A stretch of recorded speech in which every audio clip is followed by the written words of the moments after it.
बिस्मिल्लाहिर्रहमानिर्रहीम, इय्याका नअबुदु व इय्याका नस्तईन। अब सबको मालूम है कि इस मुल्क के अंदर जो लाकानूनियत शुरू है और जो जैली पर्चे और FIR पूरे पाकिस्तान में की गई हैं और हमारे लीडर इमरान खान साहब, उनकी एहलिया और हमारे बहुत से लीडरान को सजाएँ भी हुई हैं नाजायज़ इसके अंदर, और बाकी केस हमारे चल रहे हैं। ये सारे केस बेसलेस केस हैं और हम उम्मीद करते हैं अदलिया से कि अदलिया जो है आज़ादी के साथ अपने फैसले करें। हमें उम्मीद है उनसे, लेकिन 26वीं तरमीम होने के बाद अदलिया को भी हथकड़ियाँ लगा दी गई हैं और जो हालात बने हुए आपके सामने हैं, तो इंशाल्लाह हम मुकाबला कर रहे हैं इसका और हम अपना जो हकीकी आज़ादी का जो मिशन है इंशाल्लाह उसे पीछे नहीं हटेंगे और इंशाल्लाह ये हमारा सिलसिला अपनी तहरीक का इंशाल्लाह जारी रहेगा। 27 तारीख को हमारा इंशाल्लाह जलसा है इमरान खान साहब के हुक्म पर और पूरी कौम जो है इसमें शिरकत करेगी। और इसके अंदर एक चीज़ जो ज़रूरी चीज़ है वो ये है कि हमने इसे साबित करना है अपनी ताकत का मुजाहरा करके कि जो पूरी कौम है वो इमरान खान के साथ खड़ी है। और क्यों खड़ी है? इसलिए खड़ी है कि इमरान खान हमारी कौम की, हमारी मुल्क की, हमारी बच्चों की जंग लड़ रहे हैं और उसमें जो सबसे मेन चीज़ है वो ये है कि मुल्क में कानून की बालादस्ती ज़रूरी है, अपने आइन की अपने पासदारी करनी है, तहफ़्फ़ुज़ करना है। ह्यूमन राइट्स वायलेशन जो हो रही है वो हमारा एक आइन के मुताबिक जायज़ हक है। इसके अलावा जो इदारे हैं, हर इदारा जो है अपने आइन के मुताबिक जो उसको बताया गया है उसके अंदर रह के काम करे। तो ये हमारे कुछ हकीकी जमहूरियत, जिस तरह मैंडेट चोरी किया गया हमारा, तो हम चाहते हैं कि इन सब चीज़ों को पाकिस्तान में एक दफ़ा ठीक होना है और उसके लिए वाहिद पार्टी तहरीक इंसाफ है, इसमें हकीकी तौर पर इस पर हर तरह की आवाज़ उठाई है और कुर्बानियाँ दे रहे हैं और इंशाल्लाह हम इंशाल्लाह इस चीज़ को हासिल करके रहेंगे और जब तक हासिल नहीं होती इंशाल्लाह उस तक हमारी तहरीक जारी रहेगी। इमरान साहब क्या कहेंगे अफगानिस्तान के इशू पे? आपने जाने का भी कहा है, वफाकी हुकूमत से बात भी हो रही है। ख्वाजा आसिफ ने एक बयान दिया अफगानिस्तान के हवाले से, उस पर बड़ी तनकीद की जा रही है कि दुश्मन लोग किस तरह देखें?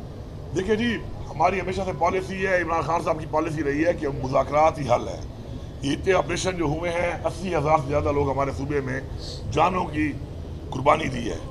इसके अलावा जो माशी तौर पर हमें नुकसान हुआ है सूबे को, उसके अलावा है। अब उसके अंदर ये जो ऑपरेशन करके हमने जो तजर्बात किए उससे कोई फ़ायदा नहीं हुआ, बल्कि दहशतगर्दी मज़ीद बढ़ गई है। तो उसके लिए हमने यही हमेशा से कहा कि मुज़ाकरात किए जाएँ और जब मैंने हुकूमत संभाली तो पहले ही अपनी स्पीच में मैंने बात की कि हमें अफगानिस्तान से मुज़ाकरात करने चाहिए। अनफॉर्चुनेटली चूँकि फेडरल गवर्नमेंट का ये डोमेन है तो उन्होंने इसके ऊपर तनकीद भी की मेरे ऊपर कि जी ये नहीं कर सकता बात, एक सूबा है नहीं कर सकता बात। लेकिन मैं मुतवातिर ये बात करता रहा और एंगेज करता रहा इस चीज़ के ऊपर और अपने लेवल पर जो मैं एंगेजमेंट कर सकता हूँ अनऑफिशियली वही मेरी जारी है। और अफगानिस्तान की तरफ से अच्छा मैसेज है हमें इस हवाले से कि वो चाहते हैं कि ये मसला हल हो, क्योंकि ज़ाहिर बात है जब मसला हल होगा, तिजारत खुलेगी, अमन कायम होगा तो दोनों ममालिक का फ़ायदा है उसमें। और हमारे सूबे के साथ क्योंकि लंबी एक बॉर्डर भी है और फिर हमारी रिवायात, हमारा कल्चर, हमारी ज़बान, हमारी अक़वाम एक है और डिवाइडेड फैमिलीज भी है हमारी उनके साथ। लेकिन फेडरल गवर्नमेंट का जो इस बारे में रवैया है या उनकी जो बातचीत है वो नहायत ही काबिल अफसोस है। और मैं समझता हूँ कि इस तरह के फेडरल मिनिस्टर इस तरह बयान दे देते हैं, उससे वो जो एक रिश्ता बनाने की हम कोशिश कर रहे हैं कि बैठ के हम उनके साथ मुज़ाकरात करके मसले का हल निकालें, उसको नुकसान होता है तो इसको अवॉइड करना चाहिए। और अब जो पोजीशन है वो ये है कि मैंने शुरू से ही शरीके तमाम जो किए, तमाम कबाइल के साथ इकट्ठे भी किए, अलग-अलग भी किए, तो उसमें अब हमारी इनसे जो बातचीत हुई उसमें यह हुआ कि इन्होंने कहा कि ठीक है आप अपने हमें लोग दें और साथ फेडरल गवर्नमेंट के भी लोग होंगे और हम अफगानिस्तान जाके मुज़ाकरात के लिए तैयार हैं। तो उसमें हमारे जो है लोगों के हमने कबाइल से नाम ले लिए हैं, वो इसी हफ्ते मैं इनको नाम भेज दूंगा और मुझे उम्मीद है इंशाल्लाह कि बहुत जल्द वफद जाएगा वहाँ पर और इंशाल्लाह वहाँ पर जाके बाकायदा तौर पे गवर्नमेंट टू गवर्नमेंट जो है इसके ऊपर मुज़ाकरात इंशाल्लाह शुरू होंगे। और मुझे पूरी उम्मीद है कि इंशाल्लाह जो हम समझते हैं कि मसला मुज़ाकरात से हल हो सकता है, इंशाल्लाह उसकी तरफ पेशरफ्त होगी। जब से मोहसिन नकवी पाकिस्तान क्रिकेट बोर्ड के चेयरमैन बने, पाकिस्तान ने इंडिया को हराया नहीं, लोग बड़े नाराज हैं। कल इमरान खान भी एक मैसेज दिया था, क्या कहेंगे इस हवाले से? देखिए जी, क्रिकेट जो है वो एक स्पोर्ट्स है और पाकिस्तान में चूँकि बहुत ज़्यादा लोगों का लगाव है उससे, तो क्रिकेट के जो मैचेस हैं उसके ऊपर पूरी कौम की नज़र होती है। फिर इंडिया हमारा चूँकि दुश्मन है हमेशा से, तो उस मैच के अंदर हमारे प्लेयर से प्रेशर भी होता है, उन पर भी होता है, कोई शक नहीं है। लेकिन जो लगातार ये नाकामी है, ये जो बार बार हम हार रहे हैं और बार बार पूरी कौम जो है इससे बड़ी डिसअपॉइंट होती है, बड़ा कौम का बड़ा दिल दुखता है जब इंडिया से स्पेशली हम मैच हारते हैं। जबकि स्पोर्ट्स में तो हार जीत लगी रहती है, लेकिन चूँकि हमारा एक दूसरे जो ताल्लुकात है वो ठीक नहीं है उनसे, तो उस हवाले से कौम को जो है ना बड़ा दिली दुख और अफसोस होता है। तो तो पहले तो टीम को चाहिए कि कोई जोर लगाओ, कोई गैरत करो यार। हर दफ़ा हार जाते हो, कोई तुम्हारे हाथ में बल्ला नहीं होता या बाल नहीं होती, क्या मसला है बार बार हार जाते हो। दूसरी जो चीज़ है कि मोहसिन नकवी साहब जो है, आप कह रहे हैं कि जी मोहसिन नकवी जो है जब से वो आया है तो पाकिस्तान में ज़ाहिर बात है पूरा पाकिस्तान इन्होंने तबाह किया हुआ है, हर चीज़ को, हर इदारे को, हर महकमे को तबाह किया हुआ है, तमाम इदारे तबाह हैं, हर चीज़ वर्क कर दी है।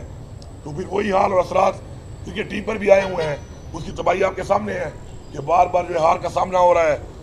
और फिर जो है असल चीज़ ये है कि इंडिया की हद तक जो है ना वो मैच जो है ना वो मैच नहीं होता, वो दो जो ममालिक हैं उनकी आवाम का आपस में एक मुकाबला होता है और एक खुशी का इजहार होता है और एक अफसोस का इजहार होता है। तो अनफॉर्चुनेटली जो बार बार कि हमें अफसोस हो रहा है उनके हारने का, तो ये भी लानत जो है वो इन्हीं पे जाती है कि जो इस वक्त पूरे मुल्क को तबाह करके बैठे हैं। तो ये लानत भी मैं इन पे भेजूंगा कि लानत भी तुम्हारे पे है कि तुम बैठे हो तो ये काम भी हो रहा है हमारे साथ, ये बार बार हमें शिकस्त हो रही है।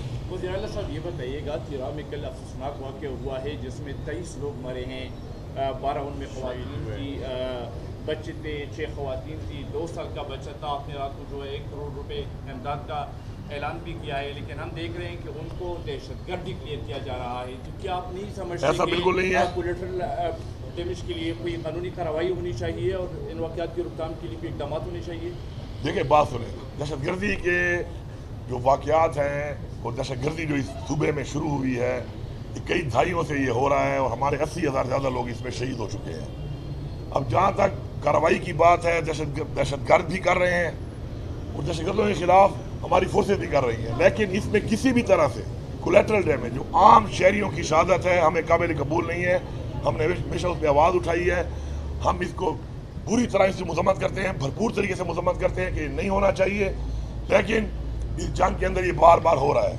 जहाँ तक सूबाई हुकूमत की बात है तो हम किसी भी दहशतगर्द की जो कार्रवाई उसके खिलाफ जिस तरह भी ज़मीनी कार्रवाई के साथ साथ अब मोटर गोले का इस्तेमाल भी होता है, ड्रोन का इस्तेमाल भी होता है, जहाज़ भी इस्तेमाल हो रहे हैं, तो वो मिलिट्री का आइन के मुताबिक एक राइट है, तो उसमें हमारा इख्तियार नहीं है कि हम रोक सकें। लेकिन अपना जो स्टांस है हमारा जो एक स्टांस है इस बारे में कि इसकी जंग को कैसे लड़ना चाहिए, कैसे ख़त्म करना चाहिए, वो यही है कि मुज़ाकरात करने चाहिए। और ये जो कार्रवाइयाँ हो रही हैं ये मसले का हल नहीं है। और इसमें ख़ास तौर पर अगर कोई भी शहरी इसमें होता है तो इसके ऊपर हम भरपूर मजम्मत भी करते हैं और इंशाल्लाह 27 के जलसे में इसके ऊपर भी बात होगी, पूरा सूबा इकट्ठा होगा और पूरे सूबा इकट्ठा जब होगा तो इंशाल्लाह इस पर लाएअमल के ऊपर हम एक फैसला करेंगे कि ठीक है आइन में तो हमारा इख्तियार ये नहीं है, लेकिन बहैसियत एक सूबा जो हमें नुकसान हो रहा है उसके ऊपर इंशाल्लाह हम अपने अवाम के साथ हैं और अवाम के साथ